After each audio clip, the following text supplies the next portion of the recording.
Guys, എല്ലാവർക്കും സുഖമല്ലേ? ഇന്ന് നമ്മൾ റെഡിയാക്കാൻ പോണത് റവയും ചീസൊക്കെ വെച്ചിട്ട് അടിപൊളി ഒരു സ്നാക്ക് റെസിപ്പിയാണ് കേട്ടോ.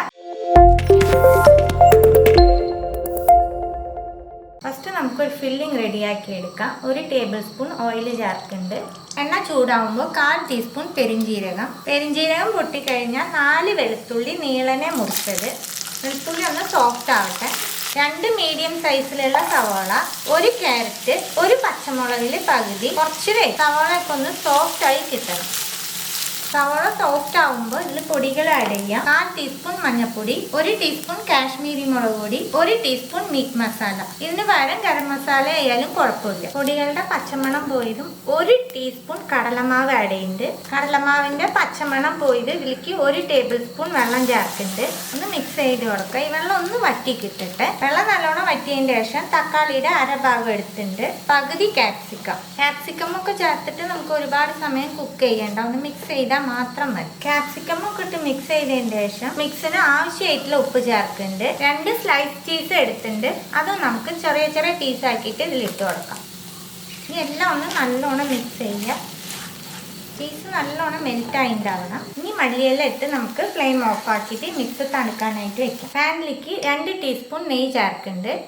നെയ്യ് ചൂടാകുമ്പോൾ ഇതിലേക്ക് 1/4 കപ്പ് റവ ചേർക്കാം. വറുത്തതോ വറക്കാത്തതോ ഏതായാലും കുഴപ്പമില്ല. നെയ്യിൽ നല്ലോണം റോസ്റ്റ് ചെയ്തെടുക്കാം. റവ റോസ്റ്റായി തുടങ്ങുമ്പോൾ ഇതിലേക്ക് 1 ടേബിൾ സ്പൂൺ അരിപ്പൊടി ചേർക്കുന്നുണ്ട്. ഫൈൻ പൊടിയാണ്. കുറച്ച് ഉപ്പ് ചേർക്കാം. ഓൾറെഡി ഫില്ലിങ്ങിൽ ഉപ്പ് ഇട്ടുണ്ട്.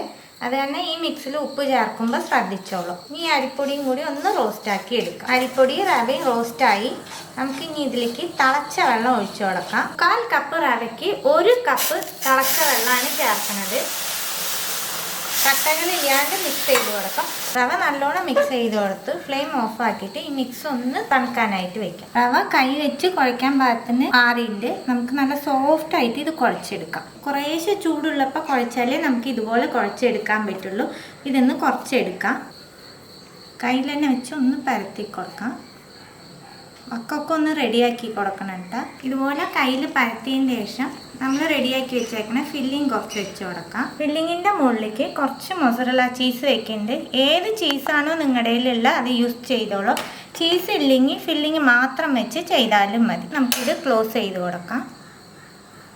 ക്ലോസ് ചെയ്തിട്ട് നിങ്ങൾക്ക് ഏത് ഷേപ്പിലാണോ വേണ്ടത് ആ ഷേപ്പിൽ റെഡിയാക്കി എടുത്തോളൂ. ഇതുപോലെ റെഡിയാക്കി എടുക്കാം. നമുക്ക് നിങ്ങൾക്ക് ഏത് ഷേപ്പ് വേണോ ആ രീതിയിൽ റെഡിയാക്കി എടുത്തോളൂ കേട്ടോ. ഇതുപോലെ നമുക്ക് ബാക്കിയുള്ള മാവ് മുഴുവനും റെഡിയാക്കി എടുക്കാം. നമ്മളെല്ലാം ഷേപ്പാക്കി എടുത്തു. 3 ടേബിൾ സ്പൂൺ മൈദ ചേർക്കുന്നുണ്ട്. വെള്ളം ചേർത്ത് കുറച്ച് ലൂസായിട്ടുള്ള ബാറ്ററാക്കി എടുക്കാം.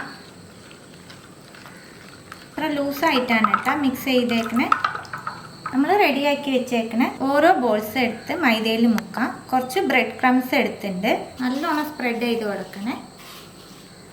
നമ്മൾ ഒന്നും കൂടി ഇതേപോലെ സ്പ്രെഡ് ചെയ്തെടുക്കും. ഇത് മാറ്റി വയ്ക്കാം. അടുത്തത് എടുക്കാം. അതുപോലെ നമുക്ക് 4 എണ്ണം കൂടി ഇതുപോലെ സ്പ്രെഡ് ചെയ്തെടുക്കാം. എല്ലാം ഒരു കോട്ടിങ് കൊടുത്തു. രണ്ടാമത് ഒരു കോട്ടിങ് കൂടിയും കൊടുക്കുന്നുണ്ട് കേട്ടോ. രണ്ടാമത് ഒരു കോട്ടിങ് കൂടി കൊടുക്കുമ്പോൾ നല്ല ഭംഗിയിലുണ്ടാവും കാണാനായിട്ട്. നിങ്ങൾക്ക് വേണമെന്നുണ്ടെങ്കിൽ ഈ സ്റ്റെപ്പ് ചെയ്താൽ മതി. എന്നിട്ട് കയ്യിൽ വെച്ച് ഒന്ന് കുടഞ്ഞു കൊടുക്കുക. എക്സസ് ആയിട്ടുള്ളതൊക്കെ പ്ലേറ്റിൽ തന്നെ വീണത്. രണ്ടാമതും ഒരു കോട്ടിങ് കൊടുത്ത് നമ്മൾ റെഡിയാക്കി എടുത്തു. ഇനി ഇത് ഫ്രൈ ചെയ്തെടുക്കാം. എണ്ണ ചൂടാവാൻ വെച്ചിട്ടുണ്ട്.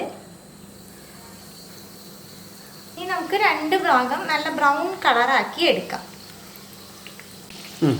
2 ഭാഗം തിരിച്ച് മറിച്ചിട്ട് നല്ല ബ്രൗൺ കളർ ആക്കി എടുത്തു. അടുത്തത് നമുക്ക് ഇട്ട് കൊടുക്കാം. ഇതും നമുക്ക് അതേപോലെ റെഡിയാക്കി എടുക്കാം. രണ്ടാമത്തെ ട്രിപ്പും നമ്മൾ ഫ്രൈ ചെയ്തെടുത്തു കേട്ടോ.